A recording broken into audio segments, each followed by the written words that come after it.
I was wondering if we could just kind of take a couple steps back and go to the 100 level and talk about just the definition of private equity. And maybe you could talk us through private equity versus venture capital, and where does the money that all these private equity firms, you alluded to the fact that, there's 300 to 400 private equity firms that have $200 to $400 million that they have to spend.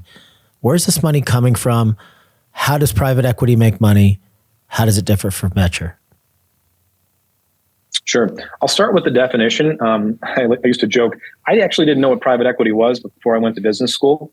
And so, when I think about venture, to me, it's sort of like a couple people in a PowerPoint. Maybe you've got revenue, maybe you don't. But it really is much riskier. Okay.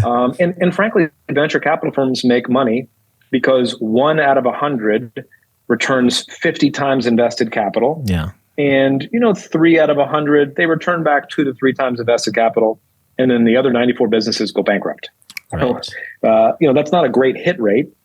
Private equity, on the other hand, they are investing in cash flowing businesses. So from a risk reward perspective, they're never going to make a 50x or 20x their money on average. They're going to make sure that they can make, 2 to 4 times return of invested capital and do it systematically. So the private equity playbook is all about repetition. When you start to figure out ways to help businesses grow, you're going to take that and you're going to apply it to businesses over and over and over again. Mm-hmm. And then where does the money come from? Gosh, it's amazing just to think about all the different pools of capital. It could be endowments from public or private universities.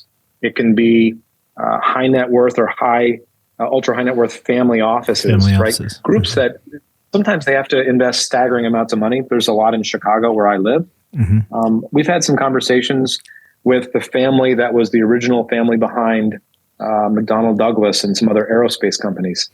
They have to deploy, just from the investments returns coming in dividends and such, mm-hmm. they have to deploy $1 billion of capital per year. Wow. And so they said, look, the minimum check size they write is $100 million. And it's kind of staggering to think about all the capital.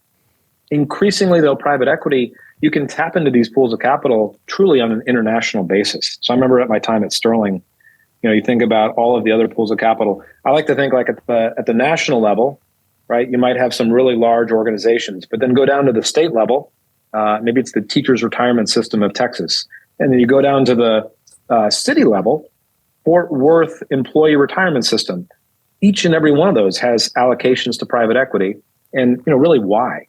Well, because on average, over the last 30 plus years, private equity on a risk-adjusted basis, even net of fees, has averaged, more to slightly more than the returns from the S&P 500. So it really comes down to people chasing returns and chasing yield. And it goes back to that. There's too much capital chasing too few opportunities. So this is a great way for doctors to really harness this power.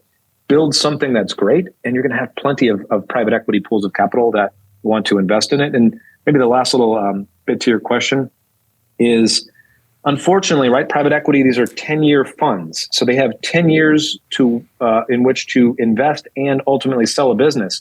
But here's the interesting thing about private equity. When that fund is formed, the capital has to be deployed typically in the first 3 to 4 years. And so you think about this, right? There's all of this capital overhang. It didn't matter that COVID hit. Private equity firms were on the clock. They had to deploy the capital. Mm-hmm. And that's where, again, if you can be patient and think about ways to build great businesses, you can really align yourself with what's going on in the world of private equity.